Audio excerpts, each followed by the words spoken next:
দর্শক, চ্যানেল 24-এর দীর্ঘ অনুসন্ধান, গোয়েন্দা পুলিশের টানা অভিযান এবং এরই ধারাবাহিকতায় সমন্বিত 5 ব্যাংকের নিয়োগ পরীক্ষা বাতিল।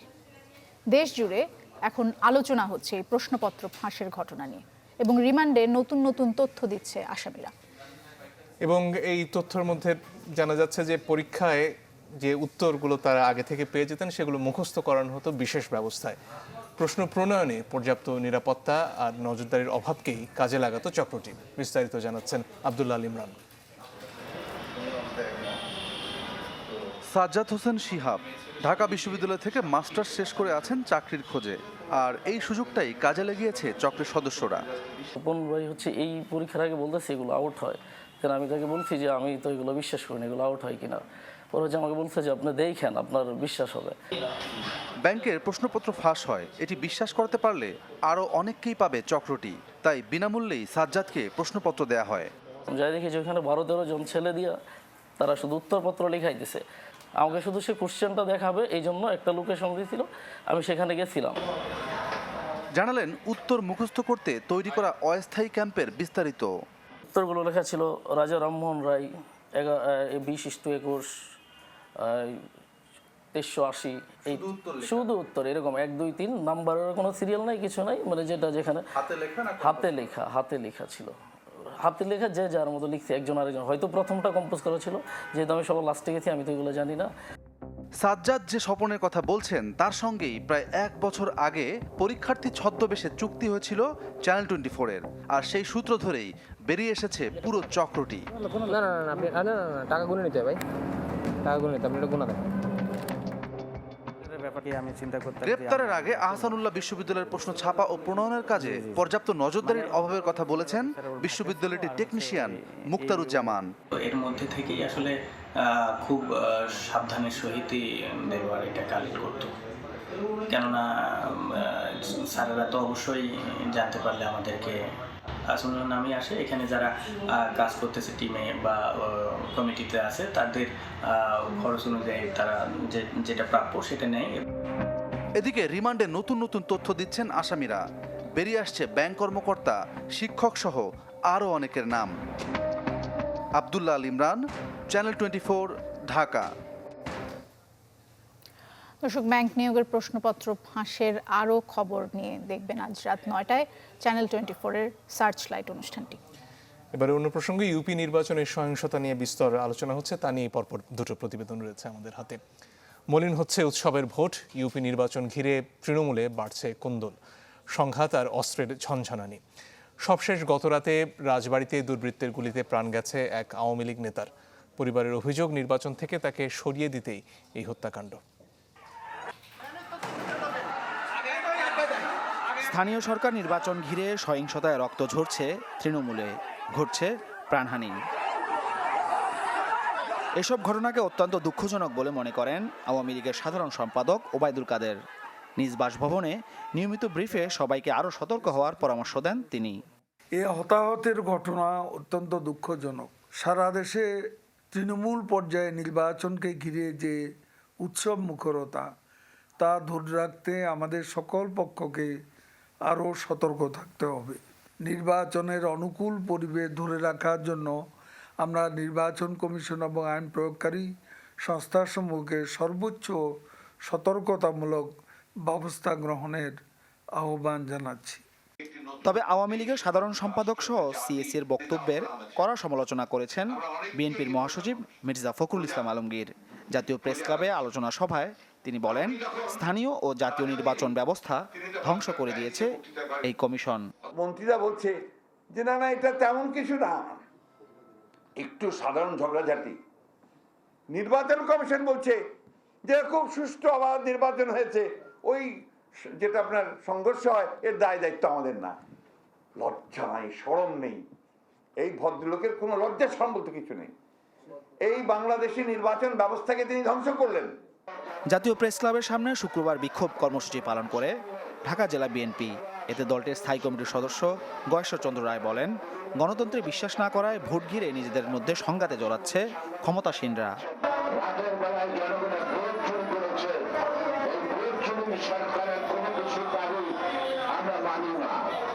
মাহফুজ কামাল, চ্যানেল 24, ঢাকা। 4 বছর 8 মাস পর এসে বনানীর বহুল আলোচিত রেইনট্রি ধর্ষণ মামলার সব আসামিকে খালাস দিলেন আদালত।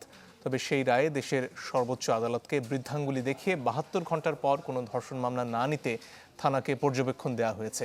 আর এ নিয়েই চটেছেন আইনজীবীরা। মাসুদুর রহমানের রিপোর্ট। রেইনট্রি হোটেলে ধর্ষণের মামলায় সব আসামিকে খালাস দিয়েছেন আদালত। রায়ের একটি অংশে বিচারক সুপারিশ করেছেন ধর্ষণের 72 ঘন্টা পর কোনো অভিযোগ আসলে তা না নিতে। এ নিয়ে ক্ষোভ জানিয়েছেন নারীবাদী ও আইনজীবীরা। নারী ও শিশু নির্যাতন আইনের 9(1) অনুযায়ী যদি কোনো পুরুষ বিয়ে এবং সম্মতি ছাড়া ভয় দেখিয়ে কিংবা প্রতারণা করে সম্মতি আদায় করে শারীরিক সম্পর্ক গড়ে তোলে তবে তা ধর্ষণ বলে গণ্য হবে। সুপ্রিম কোর্টের আপিল বিভাগেরও একাধিক রায়ে বলা আছে, কোনো নারী ধর্ষণের শিকার হয়েছে জানিয়ে বিচার চাইলে ধরে নিতে হবে তা সত্য। আর তাই ধর্ষণ মামলায় খালাস তো বটেই, 72 ঘন্টার পর মামলা না নেওয়ার বিষয়েও চটেছেন এই নারীবাদী আইনজীবী। অনুসন্ধান না করে একটা কোর্ট কি করে ধর্ষণের মামলায় খালাস দিয়ে দিতে পারে? এটা হতেই পারে না। এটা অ্যাবসলিউটলি বায়াসনেস, আর কিছু না। নাহলে ওনার বলা কি উচিত, ওনার হয়তো উনি ওনার ব্রেন ইউটিলাইজ করেনি। Justice Rabbani had quoted from holy Quran যে একটা মহিলা যখন ওপেনলি তার সম্ভ্রম হারিয়েছে বলে এটাকে বিশ্বাস করতে হবে। এটার জন্য কোনো কোরাবোরেটিভ এভিডেন্সের দরকার নাই। এটার এভিডেন্স মূল্যটা অনেক বেশি এবং এটাকে ধরে নিয়ে আপনার মামলাটা চালাতে হবে। কেউ ধর্ষণের অভিযোগ করলে থানা তা নিতে বাধ্য বলেও জানান আইন ও সালিশ কেন্দ্রের এই আইনজীবী। একটা জায়গায় আমি খুবই মর্মাহত, কিভাবে মাননীয় বিচারক বললেন যে রেপের 72 ঘন্টা গেলে পরে সেই মামলা যেন পুলিশ না নেয়। এটা কি উনি বলতে পারেন? কখনোই না। 72 ঘন্টা পরে কেন? যদি সে মেয়েকে আটকিয়ে রাখে, যখনই সে নালিশ দেবে তখনই নিবে। আপনি বিচার করবেন কি করবেন না সেটা আপনার বিষয়, কিন্তু পুলিশ নিতে বাধ্য। ভারতের সুপ্রিম কোর্টের একাধিক রায়েও বলা হয়েছে, কেউ ধর্ষণের অভিযোগ করলে তা সত্য ধরে এগোতে হবে, কেননা সামাজিকভাবে ছোট হবে জেনেও অভিযোগ করেন ভুক্তভোগীরা। মাসুদুর রহমান, চ্যানেল 24, ঢাকা। দেশের সীমিত সামর্থ্য দিয়েই বিশ্বের মানুষের আর্থসামাজিক উন্নয়ন এবং প্রযুক্তির অগ্রগতিতে অবদান রাখতে চায় বাংলাদেশ। ইউনেস্কোর সাধারণ অধিবেশনে কথা বলেছেন প্রধানমন্ত্রী শেখ হাসিনা। তিনি জানান যে শিক্ষায় বিনিয়োগের সুফল পেতে শুরু করেছে বাংলাদেশ। মাথাপিছু আয়, দারিদ্র্যের হার, শিশু মৃত্যু সহ বিভিন্ন ক্ষেত্রে এর প্রতিফলন ঘটছে। তাই সৃজনশীল অর্থনীতিতে বিনিয়োগ আর্থসামাজিক খাত এবং প্রযুক্তির উন্নয়নে সমানভাবে ভূমিকা রাখতে পারবে বলে মনে করেন তিনি। UNESCO Bangladesh Bangabandhu Sheikh Mujibur Rahman international prize for creative economy পুরস্কার এই প্রচেষ্টার অংশ বলেও উল্লেখ করেন প্রধানমন্ত্রী। প্রথমবার এই পুরস্কার অর্জন করেন উগান্ডার সংগঠন MOTIV।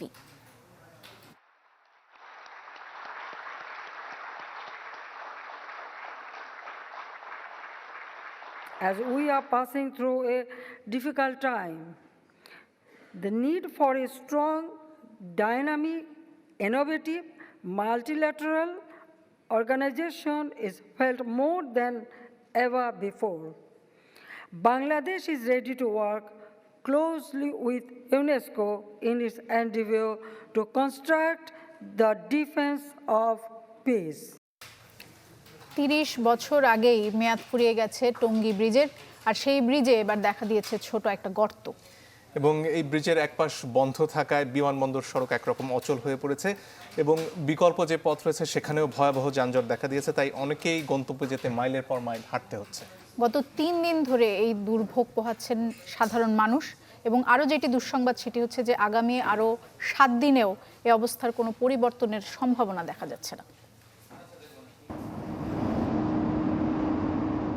মালয়েশিয়ার কুয়ালালামপুর এয়ারপোর্ট সড়ক, দেশটির প্রধান বিমানবন্দরের এই পথকে রাখা হয়েছে নিরবিচ্ছিন্ন।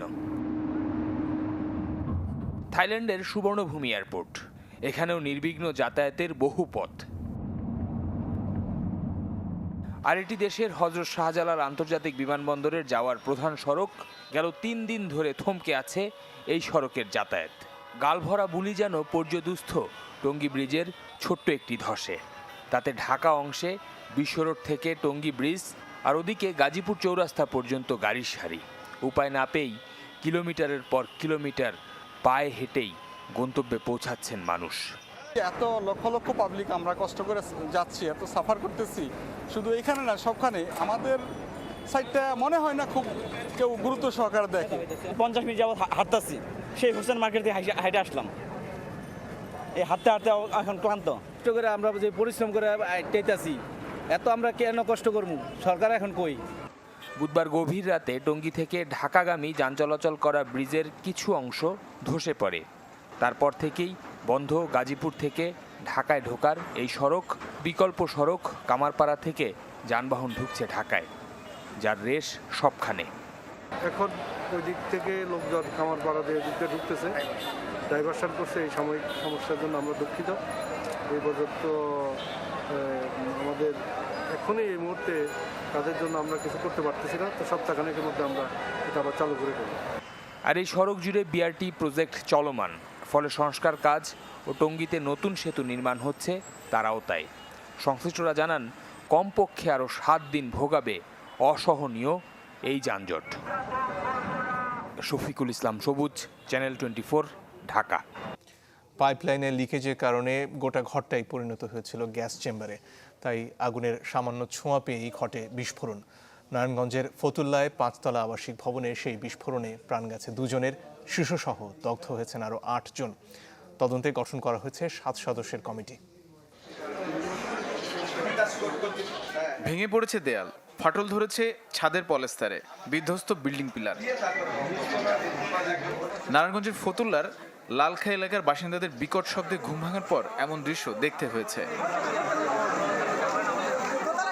জানা যায়, এলাকার 5 তলায় একটি আবাসিক ভবনের নিচতলায় শুক্রবার সকালে বিস্ফোরণ ঘটে। তীব্রতা এতটাই ছিল যে আশপাশের দোকানপাটও বিধ্বস্ত হয়।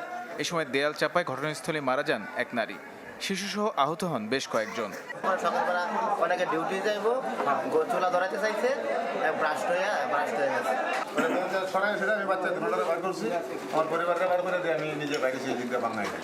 খবর পেয়ে ঘটনাস্থলে ছুটে যায় ফায়ার সার্ভিস ও প্রশাসনের কর্মকর্তারা। জানান, প্রাথমিকভাবে ধারণা লাইনের লিকেজ থেকে ঘরের ভেতর গ্যাস জমেছিল। জমাটবদ্ধ গ্যাস ছিল এবং কোনো ধরনের স্পার্ক বা চুলাতে রান্না চুলাতে আগুন ধরানোর প্রেক্ষাপটে এখানে বিস্ফোরণ ঘটেছে। আমরা ভবনটিকে পরিত্যক্ত ঘোষণা করেছি এবং এটা সিলগালা করে দিয়েছি। এখানে কোনো জনগণ আর উপরের সকল বাসিন্দাদেরকে অপসারণ করা হয়েছে। এই ভবনে পরবর্তীতে নির্দেশনা না দেওয়া পর্যন্ত আর কেউ প্রবেশ করতে পারবে না এবং এই চলাচলের রাস্তাটি বন্ধ থাকবে। অভিযোগ আছে, এই এলাকায় গ্যাস লাইনের লিকেজ অনেক আগে থেকেই ছিল। বিষয়টি তিতাসকে জানানো হলেও কর্ণপাত করেনি। এদিকে ঝালকাঠির সুগন্ধা নদীতে ডিজেলবাহী জাহাজের ইঞ্জিন রুমের আগুনে পুড়ে একজনের মৃত্যু হয়েছে, দগ্ধ হয়েছেন 7 জন। জানা যায়, চট্টগ্রাম থেকে ডিজেল নিয়ে আসা সাগর নন্দিনী 3 জাহাজটি সুগন্ধা নদীর দক্ষিণ পাড়ে নোঙর করেছিল। হঠাৎই ইঞ্জিন রুমে আগুন লাগে, মুহূর্তে তা ছড়িয়ে পড়লে সেখানে কর্মরত সুকানি কামরুল পুড়ে ঘটনাস্থলে মারা যান। এ সময় দগ্ধ হন আরও 7 জন। অকটেন খালি করছিলাম, তা ওখানে পাম্প নষ্ট হয়ে গেছিল, নষ্ট হয়ে দিয়ে সেই পাম্প রুমে আর কি এই অবস্থা। সাইদুলের ট্রলার 3 জন গেছে, রিপন গাজী ট্রলার একজন উঠাই দিছি আর একজন ট্যাগের উপরে মরা। অয়েল ট্যাঙ্কারটা এখন চালানো যাবে কিনা ওরা বলতে পারছে না, না দেখলে বলা যাবে না। আর আমরা চেষ্টা করছি, দেখি ওইটাই ডিপোর কাছে এনে ওই। ঘটনার পর জাহাজটির ইঞ্জিন রুমে ফাটল ধরে পানি ওঠা শুরু হয়েছে। তানিম রহমান, চ্যানেল 24। 49তম প্রতিষ্ঠাবার্ষিকী উপলক্ষে রাজধানীতে বর্ণাঢ্য শোভাযাত্রা করেছে যুবলীগ। সকালে শিখা চিরন্তনীর সামনে থেকে শুরু হয়ে ধানমন্ডি 32-এ গিয়ে শেষ হয় এটি। সকাল 10টার আগেই শিখা চিরন্তনীর সামনে অবস্থান নেন যুবলীগের ঢাকা মহানগরের বিভিন্ন ইউনিটের নেতাকর্মীরা। দীর্ঘদিন পর সাংগঠনিক এমন আয়োজনে বেশ উপস্থিতি ছিল নেতাকর্মীদের। শোভাযাত্রার আগে সংক্ষিপ্ত সমাবেশে যুবলীগের চেয়ারম্যান শেখ ফজলে শামস পরশ বলেন, অসাম্প্রদায়িক বাংলাদেশ করতে কাজ করছেন তারা।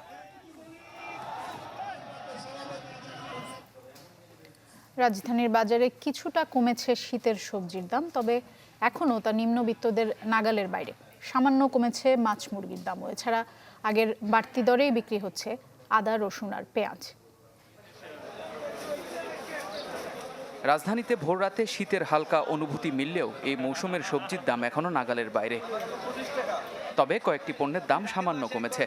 এখন ওই মূলা 25-30, পেঁপে 20-25, ওই উস্তা 50-60, গাজর 100, টমেটো 100 টাকা কেজি, সিম 60-70। গত সপ্তাহের চেয়ে এ সপ্তাহে মোটামুটি দাম অত বাড়ে নাই, প্রায় স্থিতিশীল আছে। সুখবর আছে মুরগির বাজারে। দেশি মুরগি কেজিতে 10 ও ব্রয়লারে 20 টাকা কমেছে।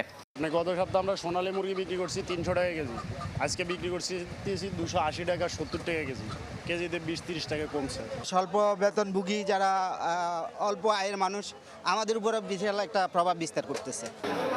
মাছের বাজারে আমদানি ভালো, তাই সপ্তাহের ব্যবধানে কিছুটা কমেছে দামও। তবে এখনও নাগালের বাইরে মাছের রাজা ইলিশ। বাইং মাছ 800-900 করে বেচতাম, এখন বেচতেছি 600 টাকা কেজি। বাগার 700 টাকা কেজি বেচছি, এখন বেচতেছি 550 টাকা কেজি। বড় বাগার, একটা বাগার 8 কেজি ওজন।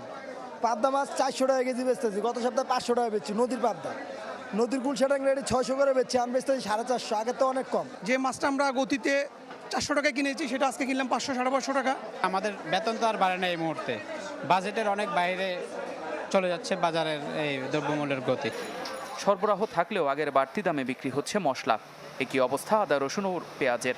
বাড়তি যে দাম ছিল বাড়তি দামে আছে। মসুর ডাল ইন্ডিয়ানটা 90 টাকা বেচছি, দেশিটা 100 টাকা, 110 টাকা। তারপর চিনির কেজি 80 টাকা, প্যাকেট চিনি 85 টাকা। পেঁয়াজের দাম মোটামুটি 2 সপ্তাহ 3 সপ্তাহ যাবত একইভাবে চলতেছে। দেশি পেঁয়াজ 55 টাকা, 54 টাকা, পাবনাটা বেচতেছে, আর ফরিদপুরটা 50, 49, 51 এরকম। জ্বালানির দাম বাড়ায় বেড়েছে পরিবহন খরচ। এতে পণ্যের দাম আরও বাড়ার শঙ্কায় আছেন ক্রেতা বিক্রেতারা। ইফতেখার আলম, চ্যানেল 24, ঢাকা।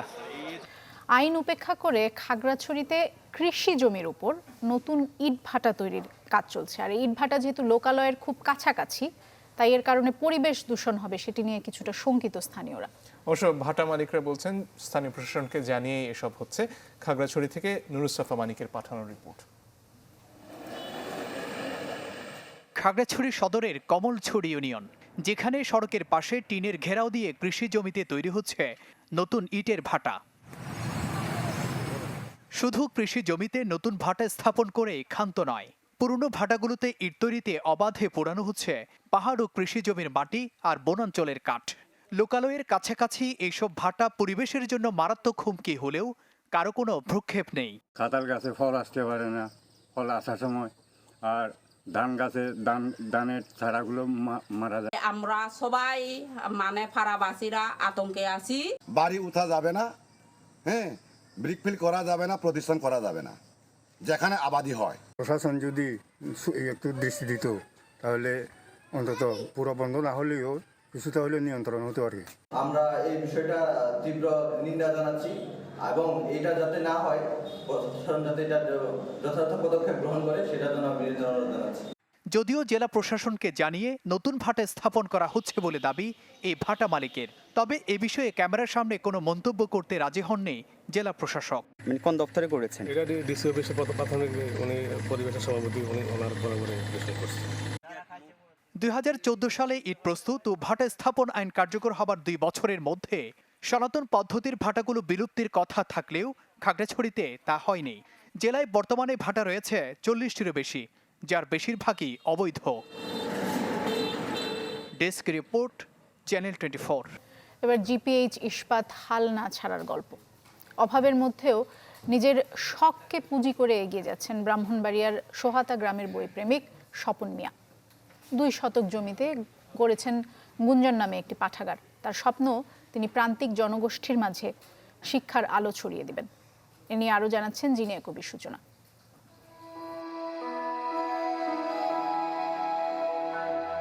গুঞ্জন পাঠাগারে নেই অকারণ গুঞ্জন, আছে শুধু পাঠক আর বইয়ের নিঃশব্দ আলাপন। 3টি বই আর বাঁশের তাকে 2004 সালে যাত্রা শুরু। 17 বছরে 1 চালা 2 চালা টিনের ঘর পেরিয়ে এখন সুসজ্জিত ভবনে গুঞ্জনের ঠিকানা। ছোটবেলায় বই পড়ার প্রবল আগ্রহ থেকেই টাকা ধার করে পাঠাগার গড়ে তোলেন ব্রাহ্মণবাড়িয়ার নবীনগরের স্বপ্নবাজ তরুণ স্বপন মিয়া। 3 ভাইয়ের সংসারে ছোটবেলায় বাবাকে হারান, মা হাল ধরেন সংসারের। আমাদের 3 ভাই ছিল, আমাদের 3 ভাইয়ের জন্য রাস্তায় মাটি কাটতে হয়েছে। আসলে মাটি কেটে আমাদেরকে বড় করেছেন। সেই ফ্যামিলিতে আমার পড়াশোনার খরচ দিবে এরকম কেউ ছিল না। আমাদের দেশের নাম। এই অভাবের সংসারেই স্বপন মিয়ার শখ জাগে বই পড়ার। শুরুটা এলাকায় ঘুরে ঘুরে বই সংগ্রহ করে, এখন সেই পাঠাগারেই বইয়ের সংখ্যা 10,000 ছুঁই। আমি ভাবতাম যে এই সমাজে শুধুমাত্র আমি নই, অসংখ্য ছেলে মেয়ে আছে যারা টাকার জন্য বই কিনে পড়তে পারছে না। এই জন্যই গুঞ্জন তৈরি যে আমি পড়বো, আমরা পড়বো। টানাটানি সংসারে বইয়ের প্রতি ভালোবাসাটাকে বিলাসিতা হিসাবে দেখেছেন অনেকেই, কিন্তু দমেননি স্বপন মিয়া, বরং সময়ের সাথে স্বপ্নগুলো ডালপালা ছড়িয়েছে আপন ভাবনায়। অনেকেই বলতো যে ভাই রিক্সা চালায়, সে গিয়ে বই নিয়ে ঘোরে, এটা একটা বিলাসিতা আসলে মনে করতো। কিন্তু খুব ভালো লাগে যারা এক সময় এই কাজটি করতো, যারা আমাকে খুব তুচ্ছ জ্ঞান করতো, তাদের সন্তানকে এখন পাঠাগারে পাঠায় ভালো বিশ্ববিদ্যালয়ে ভর্তি হওয়ার জন্য, ভালো মানুষ হওয়ার জন্য।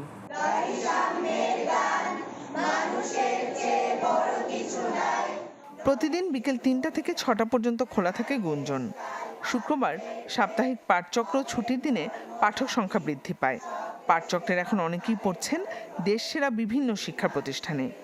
আমি যে সময় যাত্রাটা শুরু করি তখন সমাজে হচ্ছে অর্থবিত্তের একটা ঝনঝনানি ছিল। সেখানে মানুষ যাদের টাকা আছে তাদেরকে সম্মান করে। আমি চাইতাম যে না, টাকাকে সম্মান করবে কিন্তু মানুষ শিক্ষাকে সম্মান করবে। স্বপন মিয়ার বিশ্বাস, পৃথিবী বদলে দিতে পরমাণু যুদ্ধ নয়, দরকার জ্ঞানের যুদ্ধ। সেই পথেই আলোকবর্তিকা হাতে পথ চলছে গুঞ্জন। স্বপ্ন আসলে এখন পূরণের পথে, সবার সহযোগিতায় গুঞ্জন পাঠাগার 18 বছর পার করেছে। আমি সবার কাছে অনেক বেশি ঋণী যারা বিভিন্নভাবে গুঞ্জনকে সহযোগিতা করেছে। জিনিয়া কবির সূচনা, চ্যানেল 24, ঢাকা। মন্দিরে হামলাকারীদের দ্রুত বিচার আইনে শাস্তি দেওয়া হবে বলে জানিয়েছেন প্রধানমন্ত্রীর বিশেষ সহকারী এবং আওয়ামী লীগের দপ্তর সম্পাদক বিপ্লব বড়ুয়া। রাজধানীর মেরুল বাড্ডায় আন্তর্জাতিক বৌদ্ধ বিহারে কঠিন চিবরদান অনুষ্ঠানে তিনি একথা জানান। বলেন, অন্যান্য ধর্মীয় উৎসবের মতোই বৌদ্ধদের কঠিন চিবরদানও অসাম্প্রদায়িক সম্প্রীতির মিলন মেলায় পরিণত হয়েছে।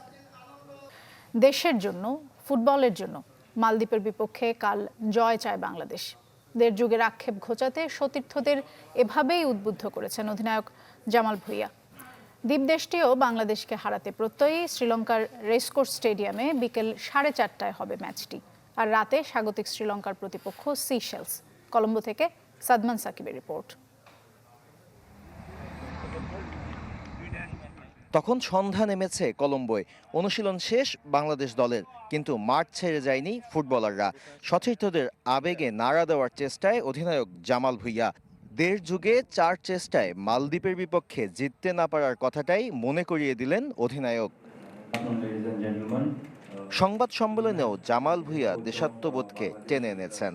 বাংলাদেশের মানুষের জন্য আমরা ফাইট করব, আর নিজের জন্য ফাইট করব, আর ফুটবলের জন্য ফাইট করব। We should not let silly goals come into us. Last 2 games against Nepal and Celsius, we conceded goals in the last part of the game, so we have to stop that. Of course, we are disappointed. আমরা হতাশ হয়েছি, কিন্তু একটা কথা বলেছি ফুটবলারদের, আমাদের এগিয়ে যেতে হবে পরের ম্যাচের জন্য। মালদ্বীপও একই অবস্থানে আছে, 4 গোলে এগিয়ে থেকেও ড্র করেছে। তবে কাজটা সহজ নয়, কেননা ভয়ঙ্কর দ্বীপদেশটির 3 ফরওয়ার্ড।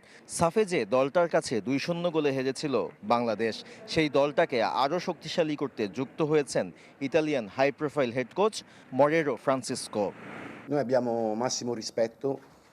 বাংলাদেশকে আমি সমীহ করি, তারা অনেক গোছানো দল, খেলায় কিছুটা পরিবর্তন এনেছে, তবে এই ম্যাচে জয়ের বিকল্প ভাবছি না। চাপকে জয় করে বাংলাদেশের বিপক্ষে জিততে চান মালদ্বীপ অধিনায়ক। Pressure is always there as long as you are not in the final. চাপ থাকবেই যতক্ষণ পর্যন্ত এ দল ফাইনালে না খেলছে। ফুটবলে এমনই হয়, আমরা চাপটাকে প্রাধান্য না দিয়ে জয়ের জন্য মাঠে নামতে চাই। প্রতিপক্ষের হুঙ্কারের সঙ্গে বাংলাদেশের দুশ্চিন্তা বেড়েছে সাদুদ্দিনের ইনজুরিতে। মালদ্বীপ ম্যাচে অনিশ্চিত এই ফরওয়ার্ড। 2 দলই প্রথম ম্যাচে এগিয়ে থেকেও করেছে ড্র, যদিও রেসকোর্স স্টেডিয়াম এড়াতে পারেনি সমালোচনা। সাদমান সাকিব, চ্যানেল 24, কলম্বো, শ্রীলঙ্কা। মিয়ানমারের রাষ্ট্রদ্রোহ প্ররোচনা ও সন্ত্রাসবাদ মামলায় মার্কিন সাংবাদিক ড্যানি ফেনস্টারকে 11 বছরের কারাদণ্ড দিয়েছে সামরিক আদালত। গত মে মাসে ইয়াঙ্গুন বিমানবন্দর থেকে আটক হন 37 বছর বয়সী ড্যানি ফেনস্টার। এরপর থেকেই কারাবন্দী তিনি। মিয়ানমার সরকারের দাবি, বিক্ষোভ উস্কে দিয়ে জান্তা সরকারের পতন ঘটাতে চেয়েছিলেন তিনি। ড্যানি মিয়ানমারস ফ্রন্টিয়ার ম্যাগাজিনের ব্যবস্থাপনা সম্পাদক। ম্যাগাজিনটির প্রধান সম্পাদক জানান, ফেনস্টারের বিরুদ্ধে এই অভিযোগের কোনো ভিত্তি নেই।